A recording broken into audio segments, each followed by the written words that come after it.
Mes amis, un grand bonheur de se retrouver avec... Excusez-moi hein, si on se serre dans les bras comme ça, mais on est plus que des frères. On a la même âme. Voilà, on le sait maintenant. Voilà. Bien que je suis marocain et lui est ashkénaze, mais bon, c'est pas grave, on s'entend bien quand même. Hein. Bon, on est dans Parchat Noar, mes amis. Et j'avoue que je vais faire une introduction qui n'est pas très sympathique. Mais je suis obligé de la faire parce que je voudrais vraiment sauver ceux que l'on appelle, malheureusement la grande majorité des rabbinim les appellent les Bnei Noach, et moi je les appelle Bnei Adam, parce que je veux les sauver. Et je ne veux pas les faire tomber dans toute l'hypocrisie et le mensonge de la formule Bnei Noach. Et je vais vous expliquer pourquoi. Dans le Zohar, et pas seulement dans le Zohar, mais Rabbi Shimon Bar Yochai dit clairement, et je suis en train de l'étudier en ce moment, que Noah n'était pas un homme bien. Quand Hachem lui a dit « je vais détruire le monde », il a dit « bon, pas grave, bon, et moi tu vas me sauver, oui, fais une arche ». Il n'a jamais prié pour sauver le monde. Absolument. Alors que Abraham, excusez-moi de le dire, a eu le culot d'engueuler Hachem quand il a voulu détruire Sodome. Alors que Sodome, c'était 1000 fois pire que la génération du déluge. Et pourtant, Abraham a voulu sauver Sodome. Mais par contre, Noah, bon, c'est pas grave, ma famille, mes enfants, on rentre dans l'arche et puis qu'ils crèvent tous. Donc, le Zohar dit, bien qu'on l'appelle plus ou moins tzaddik dans sa génération, parce que bon, c'est sûr que par rapport aux autres, c'était pas un homosexuel, c'était pas une lesbienne, c'était pas un pédophile, c'était un homme qui se comportait d'une manière bien. Mais d'un autre côté, mais comment on peut comprendre qu'un homme qu'on appelle tzaddik ne prie pas pour sa génération? C'est une honte. Et tout de suite après le déluge, qu'est-ce qu'il a fait? Il s'est saoulé. Il s'est déshabillé. Et malheureusement, on sait ce qui s'est passé. On sait ce qui s'est passé. Donc, le Zohar dit clairement que même si on l'appelle tzaddik, Noah n'était pas un homme extraordinaire. À la différence d'Abraham qui a osé prier pour sauver Sodome. Et qui après est parti avec une armée de 318 soldats contre des milliers de soldats pour sauver son neveu Lot, qui avait été capturé. Guerre de Gog et Magog. C'est bien sûr, c'est une allusion à la guerre de Gog et Magog, bien sûr. On sera une minorité contre la majorité. Alors, excusez-moi de le dire, mais je m'adresse à vous, Bnei Adam. Ne vous laissez plus appeler Bnei Noach. Les rabbinim se foutent de vous. Bien sûr, une belle vitrine, oui, on vous aime, machin, etc. Mais comment on peut avoir le culot d'appeler un non-juif qui est en vérité un descendant d'Adam et Ève, je parle d'eux, un Ben Noach, alors que Noach ne s'est jamais bien comporté dans sa vie. Jamais. Donc, encore une fois, je vous demande de ne plus vous laisser vous appeler Bnei Noach. Vous êtes des Bnei Adam, parce que les 70 nations qui ont disparu, mais qui vont être reconstruites par le Mashiach, sont des nations adamiques, auxquelles Dieu, au même moment où il nous a proposé la Torah, leur a proposé la Torah à eux aussi, parce que toutes les nations adamiques doivent recevoir la Torah. Et aujourd'hui, comme on le sait, il y a un réveil inimaginable dans le monde, et la grande majorité des Bnei Adam quittent leur religion et ne veulent que la Torah. Combien de gens mangent kasher aujourd'hui chez les non-juifs? Combien de gens se circoncisent chez les non-juifs sans vouloir se convertir, mais font les deux choses qu'ils prennent comme étant les deux choses les plus importantes, la circoncision et la cacheroute.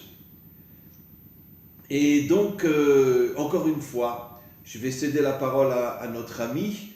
Je pense que lui aussi va dire des bonnes choses sur Noah aussi, parce que bon, Noah n'était pas uniquement un homme méchant, mais encore une fois, je termine et je conclus, d'accord? Ne vous laissez plus appeler par les rabbanim Bnei Noach. C'est de l'hypocrisie, c'est du mensonge. Ils vous font une belle vitrine pour vous faire croire qu'ils vous aiment, mais en vérité, il vous appelle Ben Noir, genre va te faire voir, t'es rien du tout, t'es un pauvre type. Moi, je les appelle les Bnei Adam. Nous sommes tous de la même famille, Israël et les 70 nations. Nous sommes tous des descendants d'Adam et Ève, et un jour il y aura l'unité entre nous, la paix entre nous, le respect entre nous, et c'est pour ça que je vous appelle mes frères des Bnei Adam. À votre tour. Bonjour, Rav, toujours très très heureux de vous revoir. Revenons, je vais donner ma position par rapport à Noah Oui. tout à l'heure, mais revenons à ce que nous avions dit la semaine dernière dans un léger commentaire de la paracha Bereshit. Nous sommes dans le monde d'Atsilut.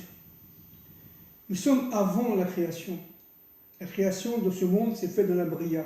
Oui. Je répète, Atsilut, Bria, Yetzira, et Asiya. Qui correspondent aux 4 lettres du nom divin. Absolument. Ce sont les 4 mondes qui composent, si vous voulez, l'artifice que Dieu a créé d'une manière globale, dans tous les mondes. Et cela à l'infini, comme on l'a dit l'autre fois. Puisque dans le monde d'Atsilut, vous avez aussi le monde de l'Asiya, le monde de Yetzira et le monde de la Bria, évidemment. Mais dans ce monde d'Atsilut, j'ai dit que les maîtres des secrets disent qu'il y avait 4 types d'âmes. Des âmes qui étaient extrêmement élevées, qui avaient fait, si vous voulez, leur fonction complètement, elles étaient illuminées, elles étaient pleinement dans les premières tables de la loi, et elles étaient, d'une manière générale, connectées complètement avec Hachem, nuit et jour et nuit. Deuxième type d'âme, c'est Adam Rishon et Chava, qui, nous sommes dans le monde d'Atsilut, qui, eux, ont reçu l'étape de la loi, mais il manquait quelques petites réparations. Puis on descend... C'est le travail de l'homme. C'est le travail de l'homme. Terminer le travail de Dieu. Exactement. Puis on descend et on a les Israël, c'est-à-dire ces âmes-là qui, elles aussi, ont reçu les premières tables de la loi, mais il y a une petite échéance, elles sont moins élevées que Adam Rishon, mais elles sont beaucoup plus élevées que le dernier niveau d'âme qu'on appelle les âmes des nations. La faute d'Adam Rishon, c'est un commentaire parmi tant d'autres, bien entendu, c'est une explication parmi tant d'autres. La faute d'Adam Rishon, c'est d'être descendu trop vite. Il a accéléré le temps de l'histoire, alors que Dieu ne lui a pas demandé ça. Il est descendu pour sauver l'ensemble des nations, et pas seulement ses descendants, c'est-à-dire les Bnei Noirs. Pardon, excusez-moi, les Bnei Adam. Ben alors ah là, vrai Ashkenaz. Les Bnei Adam. Bon, en fait, il n'est pas Ashkenaz, il est tunisien. Bon. Mais en vérité, il a tout l'Ashkenaz. Bon, les Bnei Adam. Alors, tout le problème, c'est qu'en fin de compte, l'attitude d'Adam était bonne, elle était juste, elle était certes en dehors de la volonté divine, ça c'est la faute, mais elle était bonne. Pourquoi? Parce que Adam Arishon, qui était évidemment un grand prophète, avait vu le déluge. Il avait vu le déluge, il avait vu que ces gens-là étaient très bas, allaient mourir par le déluge. Et il a voulu les sauver. Et évidemment, ce n'était pas la volonté de Dieu. Qu'est-ce qui s'est passé? Pendant toutes les 10 générations qui ont séparé Adam Rishon de Noé, il y a eu une descente, j'allais dire, aux enfers. C'est-à-dire qu'en fin de compte, chaque individu, chaque groupe de ces individus-là, n'est-ce pas, que ce soit collectif, que ce soit individuel, et que ce soit familial, a éteint leur lumière intérieure. Pourquoi? Parce que tout simplement... Ce qu'on appelle la lumière cachée. Voilà, la lumière cachée. De l'homme. Voilà. Pourquoi? Parce que tout simplement, ils ont fait 2 fautes terribles. Terribles aux yeux de Dieu. D'abord, le Hamas. Alors on va expliquer en 2 minutes qu'est-ce que c'est que le Hamas. Hamas en hébreu, en français, ça veut dire violence, si on peut parler comme ça. C'est pour ça qu'aujourd'hui, l'un des groupes terroristes bien sûr, s'appelle Hamas. Mais on va y venir. Alors, qu'est-ce qui se passe? Le Hamas, qu'est-ce que c'est? C'est un vol, théoriquement, très très petit. Vous voyez, parole mipruta, dit la Gemara. Parole mipruta, c'est-à-dire en très petite quantité, de manière à ce que les juges ne puissent pas intervenir. Bien sûr.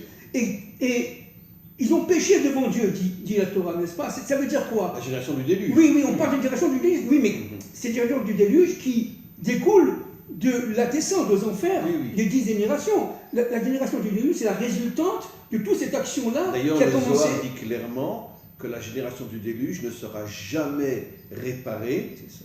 et ils resteront en enfer. C'est ça. Alors, ce qui est très fort, Ainsi que Sodome. ce qui est très, très nécessaire de comprendre à ce niveau-là, c'est que, en fait, qu'est-ce que c'est que Hamas? Hamas, c'est le fait que ce qui était fait en petit devient grand Oui. et surtout devient connu, collectif. C'est C'est ça. la faute, c'est la reconnaissance collective. Ça devient un fait social, vous voyez. Ça devient une reconnaissance normale. Puisqu'aujourd'hui, il est normal d'être transhumain. Aujourd'hui, c'est normal d'être homosexuel. Et c'est surtout Aujourd'hui, normal d'être une crapule dans la voilà, finance. aujourd'hui c'est normal. Aujourd'hui, nous vivons véritablement le monde du déluge. Mais le mal s'est normalisé Exactement. grâce aux dirigeants Exactement. qui ont voulu normaliser Exactement. le mal. Alors, le deuxième type de mal qui était insupportable aux gens de Dieu, bien entendu, c'était la débauche sexuelle, bien entendu. C'est-à-dire que véritablement. Ils allaient avec des animaux. Ils allaient avec des animaux, ils allaient entre sexes, etc. C'est-à-dire, véritablement, il n'y avait plus du tout de capacité de sauver cette âme intérieure, cette lumière intérieure qui s'éteignait de génération en génération. Il a fallu 10 générations pour qu'elle s'éteigne, etc. Et au temps de Noé, les âmes étaient éteintes. Les âmes étaient éteintes dans le monde entier. Dans le monde entier. Entre parenthèses, les kabbalistes disent sauf en terre d'Israël. On le verra après. On le verra pourquoi après.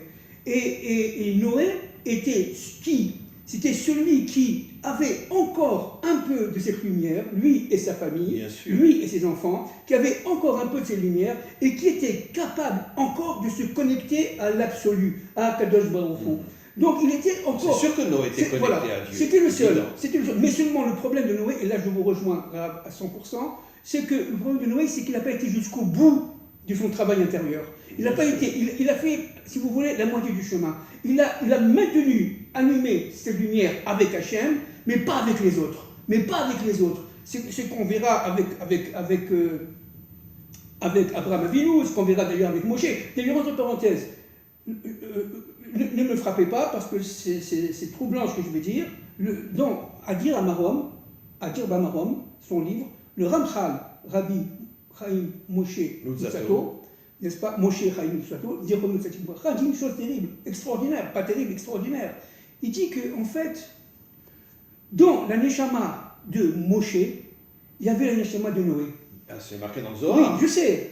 Noé s'est réincarné dans Moshe. Je sais. Avec la différence que Noé n'était pas un guerrier et Moshe a transformé Noé et est devenu un guerrier. C'est ça, exactement. Voilà. Alors, exactement. Je vais dire dans d'autres termes exactement ce que vous avez dit. Et il dit que le Rabbi Shimon Bar Yochai, c'est à la fois la Neshama de Noé et de Moshe. Mais un Qui guerrier. revient. Mais un guerrier. Alors, voilà. C'est le seul qui a osé s'opposer aux C'est Romains ça. et dire qu'il fallait continuer la C'est guerre ça. contre eux. C'est ça. Alors que tous les rabbins de son temps lui ont dit va te faire voir. Alors, n'oubliez pas que Moshe, il a été sauvé des eaux, c'est-à-dire dans son arche.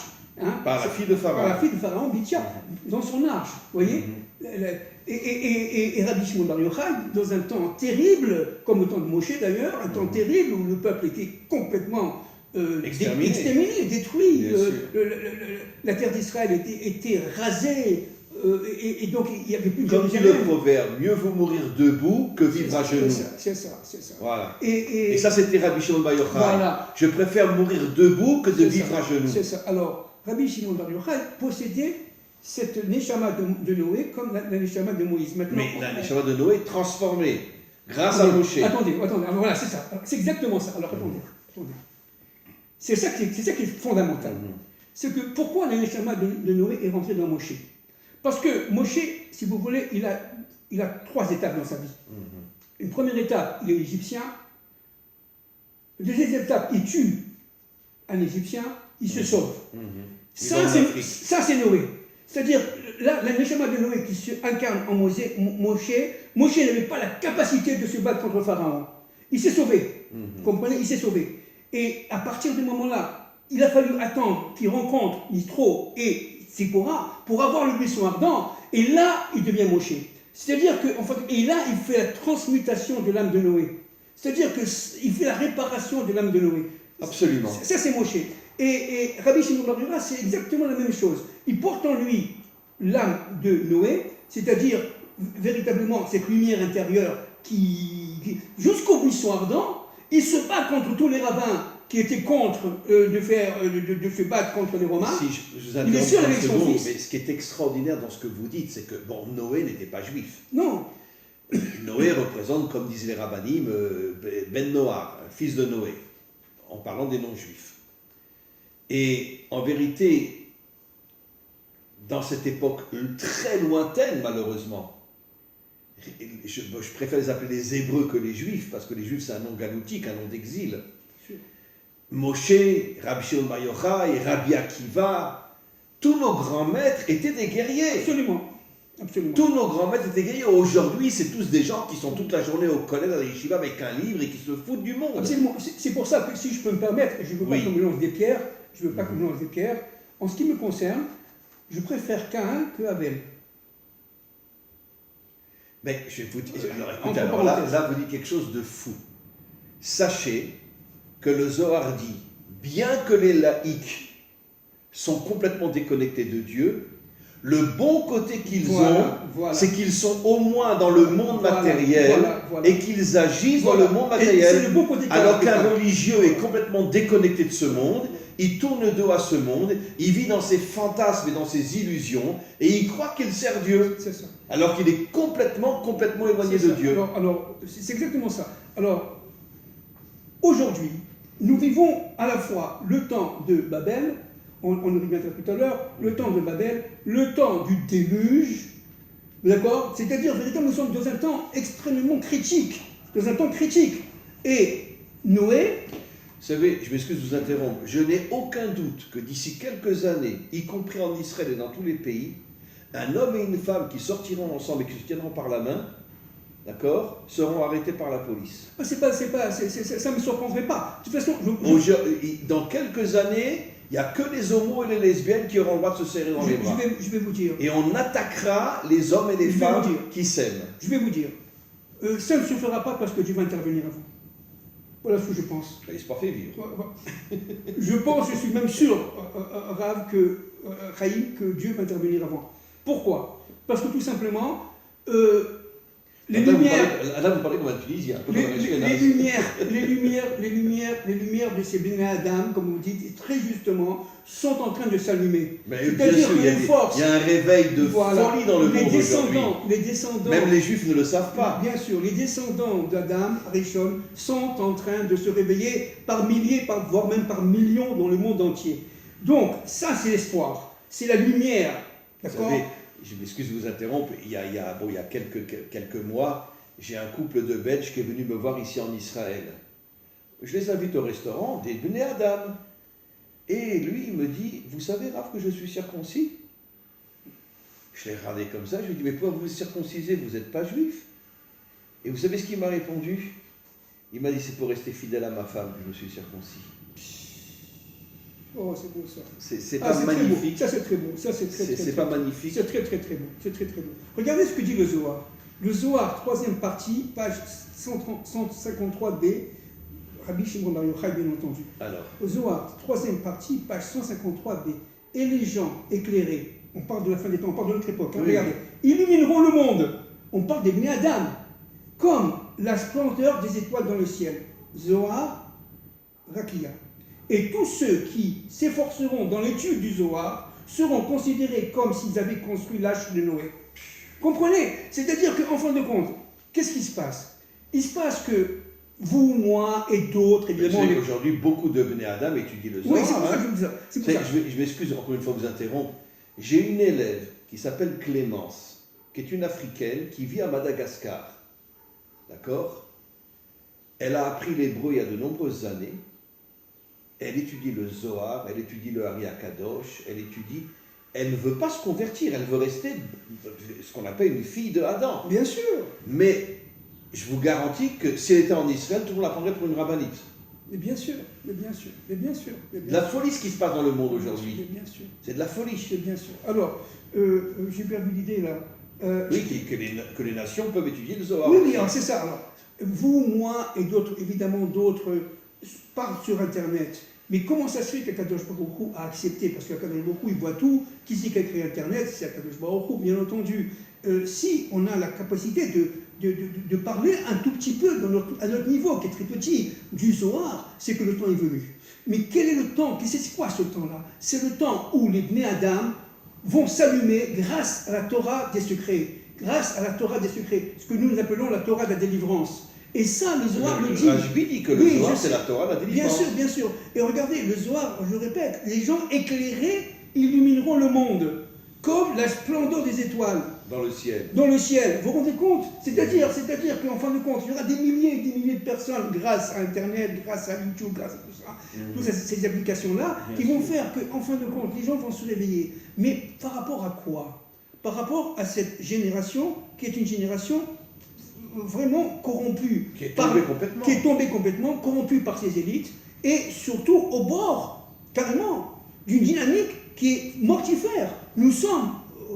on est en enfer aujourd'hui. Voilà, hein. exactement. Il faut le dire. Hein. On vit en enfer. C'est exactement ce que j'allais dire. On sort dans la rue, on voit vraiment, enfin moi je vois l'enfer. Vraiment, et je pèse mes mots, je vois l'enfer. Je vois le voile partout. Dans les supermarchés, etc., on monte les prix artificiellement. Et moi, malheureusement, en tant qu'économiste, ou heureusement, en tant que... Il paraît qu'au mois de novembre, ça va encore doubler. Ça me surprend pas. Déjà maintenant, c'est déjà le triple, et ça va être 5 fois plus. Quand je rentre, c'est pas difficile, évidemment, je suis comme tout le monde, mais quand je rentre dans un magasin, je sens très vite, le vol. Je le sens, et je rentre pas. C'est-à-dire qu'il est très difficile de me promener dans la rue, dans la ville. Pourquoi? Parce que j'ai cette intuition qui fait que le Hamas, il est partout. Il est partout, mais d'une manière tout à fait feutrée, cachée. Le vol. Le vol est partout. La belle vitrine, la démocratie. Vitrine. Exactement. Et surtout, dans les écoles, en Israël et dans le monde, on est en train d'apprendre à nos enfants le transgenre, la transsexualité. Mais c'est quelque chose de terrifiant. C'est pour ça que je dis toujours que tous ceux qui aujourd'hui rentrent en politique démocratique sont les plus grandes crapules de la terre. C'est de la folie, c'est de la folie, c'est de la folie. C'est de la folie, c'est de la folie. Alors maintenant, qu'est-ce que c'est que la Teva? Qu'est-ce que c'est que la Teva?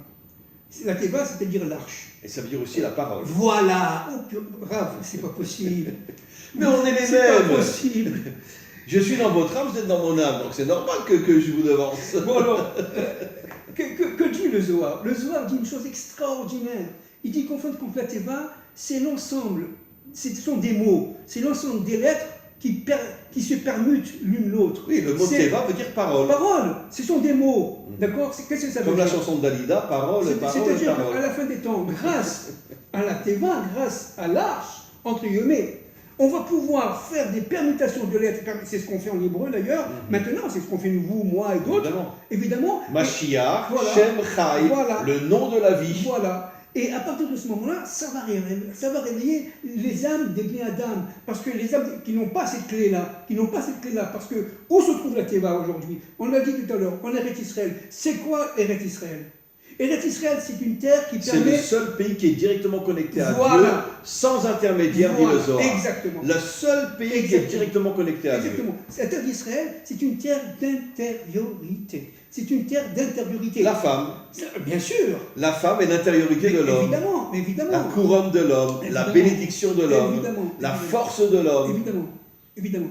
Donc, ce qui est très nécessaire de saisir pour les Bnei Adam, et pas seulement pour nous, les Hébreux, pas seulement pour les Juifs, c'est qu'en fin de compte... pas les Juifs, je préfère dire les Hébreux. Nous qui vivons en Israël, on est des Hébreux, on n'est pas des Juifs. Mais il y a aussi des gens de Yehuda, entre guillemets, qui sont allés en Routz-Laretz, malheureusement. Eux sont des Juifs. Ce sont des Juifs, malheureusement, mais il faut qu'ils deviennent Hébreux. Pourquoi? Parce qu'en Routz-Laretz, avec les événements qui s'annoncent, on n'a pas la capacité de rentrer dans l'arche, dans la Teva. Parce que la Teva se retrouve en Eretz Israël. C'est le seul pays qui a été protégé d'ailleurs par Dieu pendant le déluge. Enfin, oui, mais d'un autre côté, on a quand même été détruit par les Romains, oui, détruit par les Babyloniens. Absolument. Mais pourquoi? Parce qu'on était idolâtres à cette époque-là. Voilà, pourquoi? Idolâtres, débauchés et criminels. Pourquoi? Parce qu'on a été pénétrés de forces contraires. Bien sûr. D'accord, par nos ennemis d'extérieur, qui nous ont pénétrés, comme aujourd'hui, on est complètement pénétrés, qui fait qu'on ne peut plus être nous-mêmes. Mais qu'est-ce que c'est que la Knesset Israël? C'est stressant. Mais pour arriver à la Knesset Israël, il faut passer par... Mais pourquoi le Zohar dit que la Malchut est complètement dans l'obscurité et qu'elle doit être éclairée par le soleil jusqu'à la délivrance où elle retrouvera sa propre lumière? Absolument. Parce que c'est quoi la Malchut? C'est le monde d'en bas. Absolument. Le monde d'en bas est dans l'obscurité totale. Absolument. Alors regardez, aujourd'hui nous sommes dans un monde qui se veut, en tout cas depuis 5760. La source est dans ce livre-là, qui est très vieux, je l'ai montré la semaine dernière, du Rav Yoel Ben Arouche, je répète, qui est un très bon ami à moi. Regardez ce qu'il dit, regardez ce que dit à la page 11. Les kabbalistes, dans le livre El Ketz à Tikkun, d'accord? El Ketz, ça veut dire que la réparation de la fin, au temps de la fin, d'accord? Nous explique que le parcours de la Terre autour du Soleil est de 365 jours par an, alors que le cycle lunaire comporte 2 cycles par mois. Le premier va de Rosh Chodesh jusqu'au 15 du mois, et le deuxième du 15 du mois jusqu'à la fin du mois. Dans la première partie de ce cycle, le mouvement de la Lune est ascendant, et dans la deuxième partie, il diminue. Tout le monde sait ça, bien sûr. Ce livre nous explique que la vitesse, écoutez-moi bien, c'est très important, que la vitesse du cycle lunaire correspond à 1,365, alors que le cycle solaire correspond à 1,365, et que le cycle lunaire est de 2 fois 12, soit 24 cycles par an. Il nous révèle ainsi, c'est le El Ketz Tikkun, d'accord? Il nous révèle ainsi qu'à partir de l'an 5760, il y a quelques années, nous sommes en 5783, Oui. Il y a 23 ans. Le monde passera du cycle solaire au cycle lunaire, accélérant le temps de 24 heures. C'est-à-dire que nous vivons actuellement dans le cycle lunaire, qui est l'obscurité totale. Exactement. La nuit. Exactement. De toute façon, je m'excuse de le dire, mais le Talmud dit clairement que depuis la faute de Adam, le monde matériel est dirigé par le cycle lunaire et est dans l'obscurité totale.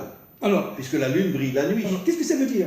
Alors, le Rav Ben Arouche, que Dieu le protège, dit une chose extraordinaire. Il dit, en fin de compte, cette accélération du temps qu'on vit, d'ailleurs, que tout le monde sent, dans tout le monde entier, sur la terre entière, chaque peuple, y compris bien sûr les Bnei Adam, cette accélération du temps, cette accélération des informations, cette accélération des nouvelles, tous les mensonges, etc., exactement, nous rentrent dans la nuit. Vous savez que nos maîtres disent déjà depuis plus de 2000 ans, Aolam Hazeh Nikra Alma Deshekra, le monde du mensonge. Voilà.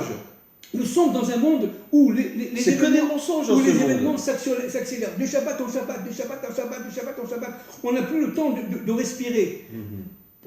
On est inondé d'informations, on est inondé de mensonges, inondé de désinformation, inondé de propagande. On ne sait plus pourquoi c'est fait cela. Parce que nous sommes dans le temps de la lutte, le temps de l'obscurité. C'est le temps où les forces du mal sont expansives. Font tout pour détruire le monde. Voilà. Vous comprenez? Comme nos dirigeants, d'accord, aussi en Israël, qui sont du côté des Ukrainiens, alors que les Ukrainiens sont les plus grands massacreurs de Juifs de toute l'histoire humaine, d'accord? Dans les camps de concentration, c'est les Ukrainiens qui massacraient les Juifs. Ils avaient été pris par les Allemands parce qu'ils savaient que les Ukrainiens détestaient les Juifs. Et les plus grands massacreurs de Juifs sont les Ukrainiens. Et notre gouvernement est du côté des Ukrainiens.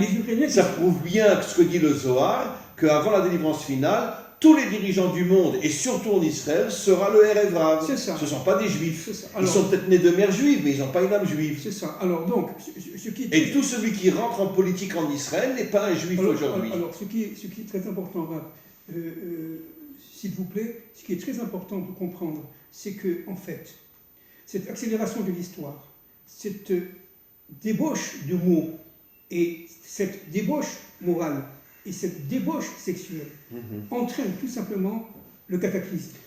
Je tiens à vous préciser que le Zohar dit clairement que la plus grande faute est la débauche sexuelle. Bien sûr. Pourquoi la débauche sexuelle? Parce que tu abîmes ton brit. Bien sûr. Brit veut dire l'alliance. Tu te déconnectes complètement de Dieu. Exactement. Mais c'est ce qui s'est passé au temps du déluge. C'est exactement ce qui s'est passé. La plus grosse faute était la faute de débauche. La faute de débauche. D'accord? Et on va le retrouver ça la semaine prochaine dans la paracha avec Sodome et Gomorrhe, etc. C'est aussi terrible. Hein? Ben, Sodome et Gomorrhe, c'était que des homosexuels et des lesbiennes. Exactement. Donc, comme on dit sodomiser quelqu'un aujourd'hui, ça vient du mot Sodome. Bien sûr. Voilà. Bien sûr. Alors, donc aujourd'hui, nous sommes dans une situation qui est a priori comme ça cataclysmique, mais cette lumière est en train de s'allumer. Vous voyez, comme dit le Ramchal et comme dit le Zohar, à l'intérieur de l'obscurité, il y a le bien. Et Noé, c'est cette part de bien même si elle était incomplète, même si elle était imparfaite, certainement, certainement, mais c'est quand même du bien. C'est cette part de bien qui se trouve à l'intérieur même d'un monde, d'une obscurité terrifiante.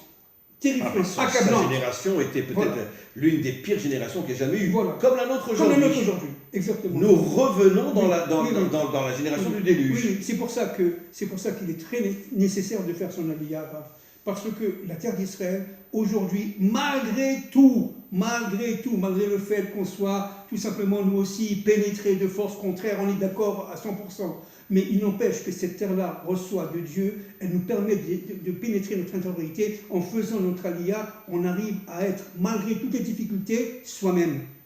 On arrive à être soi-même. Je suis d'accord avec vous. Vous comprenez? 100%. Et c'est très très important. On sort de l'extériorité, on sort du superficiel, on sort du monde des fantasmes, on sort du monde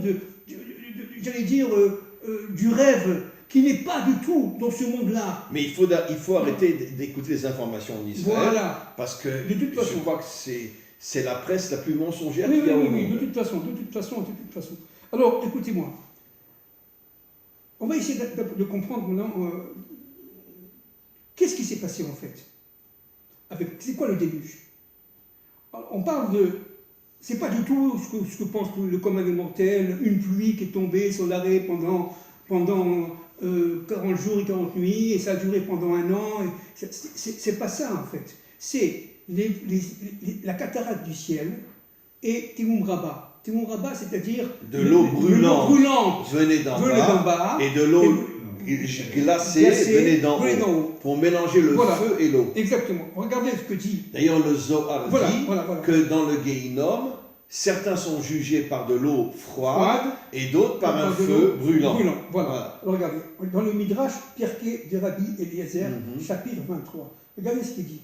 Le 17 de ce mois, c'était le temps du déluge, n'est-ce pas? Oui. Les eaux du déluge descendaient sur la terre, car ce sont des eaux masculines, les eaux d'en haut, bien sûr, et les eaux des abîmes montèrent, ce sont des eaux féminines.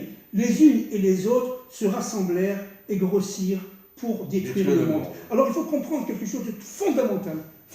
Ça veut dire en vérité, c'est quoi? C'est le retour de la véritable dimension l'homme et la femme pour détruire un monde d'homosexuels et de lesbiennes. Exactement. Alors, et qui couchent avec des animaux aussi. Oui, bien sûr. Mais vous savez, malheureusement, si ça continue comme ça, mais je suppose que Dieu va intervenir, maintenant, on va y arriver à ça. Ça va être, le fait d'aller avec des animaux, ça va être reconnu.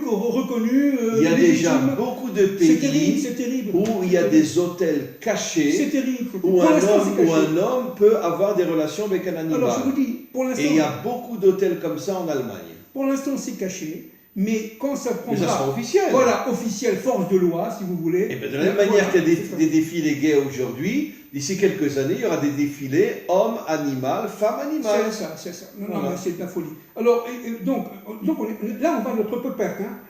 S'il n'y a pas cette lumière qui s'allume, et ces forces de Noé qui reviennent, eh bien, on est foutus, il faut le dire clairement, parce qu'il n'y a aucun avenir à cette humanité-là.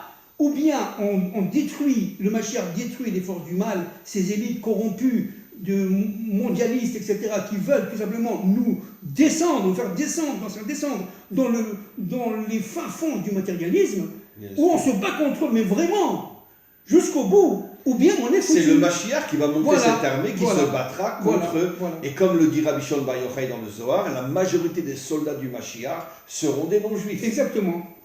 Alors, des Bnei Adam qui reviennent vers la Torah. Alors, regardez, Rav, essayez de ne pas m'interrompre, s'il vous plaît, parce que c'est un peu difficile. Oui. C'est un peu fin. Regardez.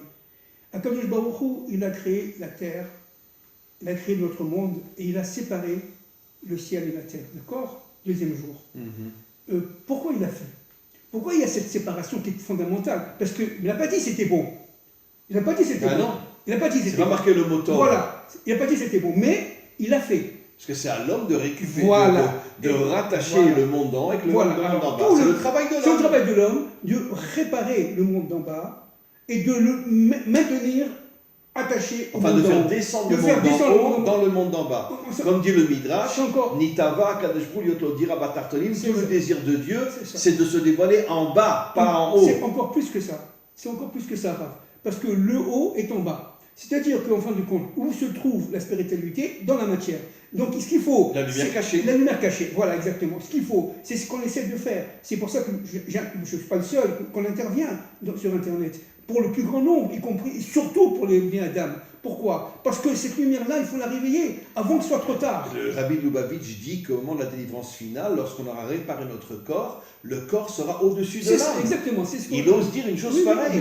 La matière sera au-dessus de la spiritualité. Oui, mais oui, il a raison. Parce que qu'est-ce que c'est la spiritualité? C'est la lumière qui est en nous.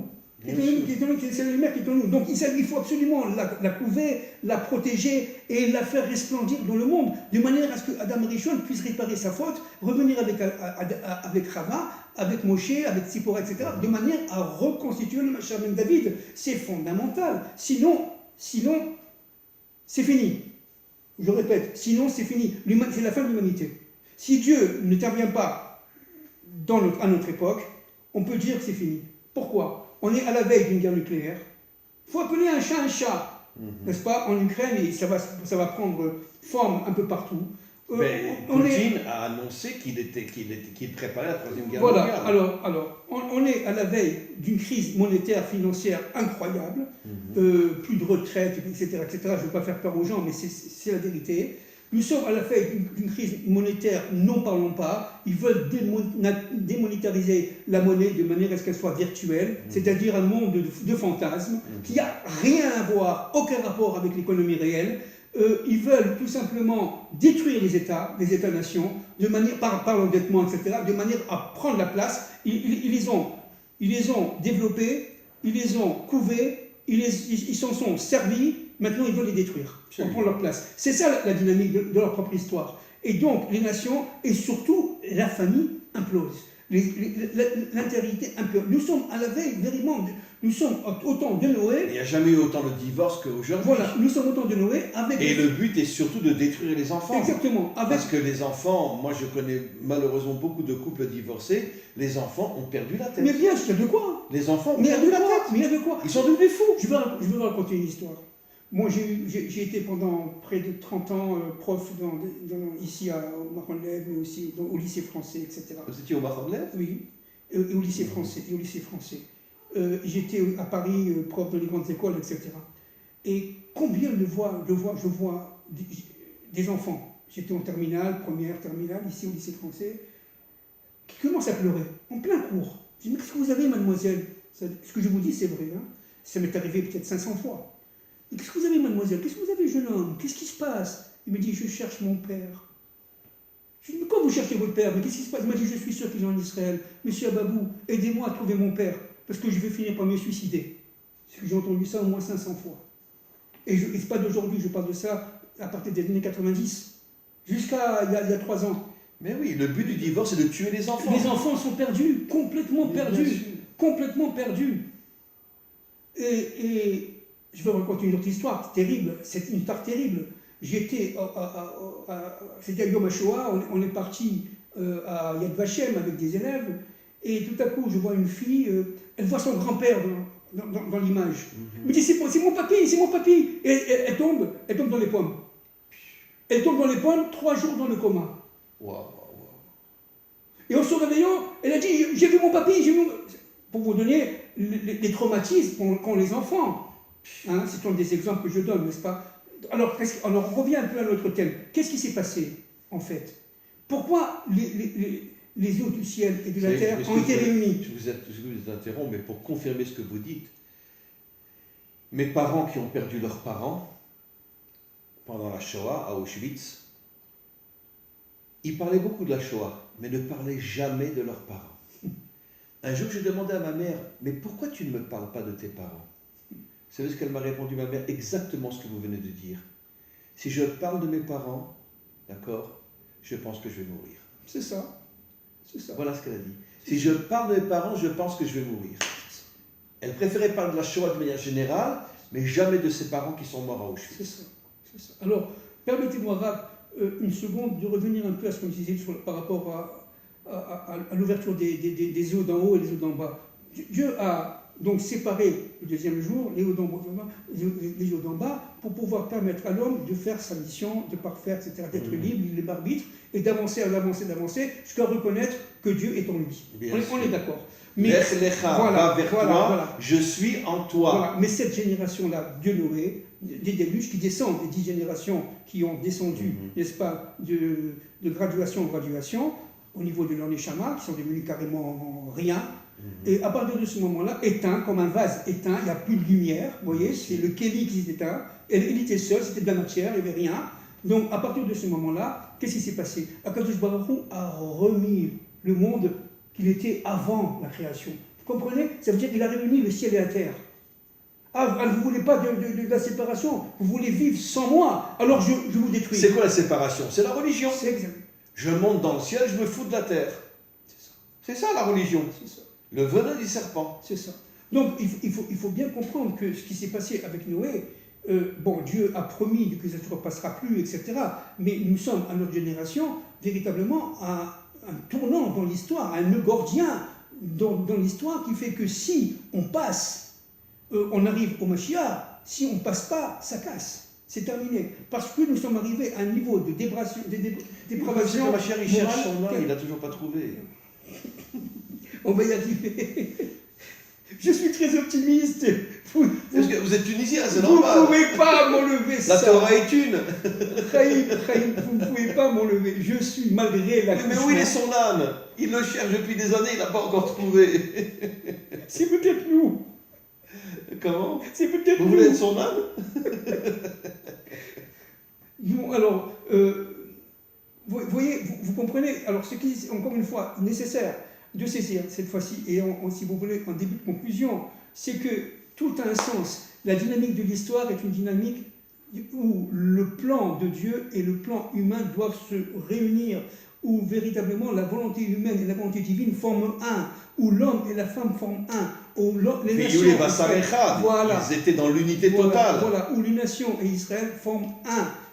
Et notamment la France avec Israël. Les nations adamiques. On parle des nations adamiques, bien sûr. Bien entendu. Donc, actuellement, il va y avoir quelque part, excusez-moi, je vais peut-être faire peur à tout le monde, il va y avoir une sorte de tri. J'aime pas ce mot, je ne veux pas supporter ce mot après la Shoah. La Gemara dit que 80% de l'humanité va disparaître. Voilà. 80%, il ne restera que 20% de l'humanité. Alors, qui c'est qui va rester? Les adamiques. Les adamiques. C'est-à-dire ceux qui ont cette lumière intérieure, et que Noé avait, mais pas complètement. Il avait au moins la moitié, mais il n'avait pas complètement. Abraham Avinu l'a eu, en passant d'Abraham à Abraham. Écoutez, je vais vous dire, je donne tous les dimanches matins un cours avec... il y a des juifs, mais la majorité, ce sont des adamiques. D'accord? Je n'arrive pas à parler. Je n'arrive pas à parler... De la grandeur, de la lumière, de ces gens-là. C'est de la folie ce qui se passe dans le monde aujourd'hui. Il y a un réveil. La lumière se réveille chez les nations adamiques. Et moi, je le vois tous les jours dans mon email. Les non-juifs m'écrivent beaucoup après mon livre et après tout ce qu'on fait ici. Oui. Mais je reçois, mais là aussi, c'est à pleurer, comme vous dites. C'est à pleurer. Monsieur Ababou, on vous aime. Continuez, surtout continuez. On prie pour vous. Enfin, il ne vous aime pas autant que je vous aime. Hein. Non, mais moi je ne suis pas seul. On est tous. Il y a pas mal de gens en Israël, à Jérusalem, et dans le monde entier, qui essaient de réveiller cette Bnei Adam. On n'est pas seul, mais on est à Jérusalem. Et Jérusalem, vous voyez, c'est le centre de cette lumière. C'est la capitale mondiale. Voilà. C'est le centre de cette lumière-là qui est véritablement le cœur de l'arche. C'est la Malchoute, Jérusalem, oui. C'est la Malchoute. Jérusalem est la seule ville qui est connectée directement à la Malchoute. Juste pour finir, un mot. Oui. Le mot Tsoar dans la paracha de Noé, c'est la fenêtre. La fenêtre, mais aussi la lumière. Exactement. Je ne suis pas pour rien, vous savez. Bon. C'est normal, on est les mêmes. Alors c'est la fenêtre. C'est la lumière, que dit Rachi? Ce sont des pierres précieuses. Bien sûr. D'accord? Rachi, dans le commentaire. La lumière cachée. La lumière cachée. C'est dévoilée dans l'arche. Voilà, mais encore une fois, elle est où cette pierre précieuse? Elle est au centre de Jérusalem. Elle est où? C'est le troisième temple. Mais évidemment. C'est le troisième temple. Évidemment. Voilà. Bon, ben écoutez, j'ai pas de mots. Non, mais ne faites pas une tête ashkénaze, là maintenant, souriez. Non, les moments qu'on va passer ne sont pas faciles, Rav. Je sais. Il faut en être conscient. Le mal, c'est comme un lion qui est On va vers des moments terribles. terrible. Terrible. Le lion qui est blessé à mort, il va tout faire pour détruire. Bon, mais terminons comme des Sfaradim. Ah oui, oui, oui. Mais tout va bien se Mais passer, tout va bien se ne passer. vous inquiétez Ne pas. vous inquiétez pas. Hachem va se dévoiler, Absolument. le Mashiach va se dévoiler, Absolument. on en prendra plein la figure, mais grâce à ça, on va devenir des guerriers, on va devenir des gens forts, et on va mener la délivrance. Eh bien oui, bien sûr. D'accord. Elle est prévue depuis des richites. Voilà. De toute façon, c'est un plan. Vous ne voulez pas qu'on Qui cherche se le déroule. Mashiach et qu'on lui dit, on lui propose d'être son âme? Bezrat Hashem, on ne le connaît pas, mais lorsqu'on le verra, on sera bien ébloui de savoir que c'est lui. On sera même très surpris de savoir que c'est lui. Parce qu'il va venir De tout en bas. Mitarta. Mitarta Mitarta mitzvah. mitzvah. De tout en bas, il va venir. Et la majorité des juifs pense qu'il va venir d'en haut. Non, Ils non, sont non. tous tarés. C'est pas ça. Il va venir de tout en bas. C'est pas ça. Il va venir, c'est un homme humble, simple. Un homme simple, un homme Vous humble. voulez que je vous dise? Oui. Dans son enfance, il ne mangera pas cachère. Je l'ai dit 10 fois dans mes cours. Voilà. C'est ça le Je l'ai problème. dit 10 fois. Au C'est-à-dire départ, que- ça sera un chiloni. Ça sera un Ça sera chiloni. un laïc qui Un va faire laïc. teshuva. Qui sera un Français, etc. Parce qu'il viendra de France. Comment? Il viendra de France. C'est un Français. Alors il s'appelle Ababou. Oh non. On ne le connaît pas, le Mashiach. On ne le connaît pas. Voilà. Bon, mais moi, ça ne me dérangerait pas qu'il s'appelle Ababou. Tov, mes amis, encore une fois, il n'y a pas de mots. J'ai pas de mots à chaque fois qu'on fait un cours avec M. Ababou. J'ai pas de mots. C'est au-delà de l'imagination. Écoutez bien ce cours extraordinaire et on se retrouve la semaine prochaine. Parchat Lech Lecha. Abraham. Avraham.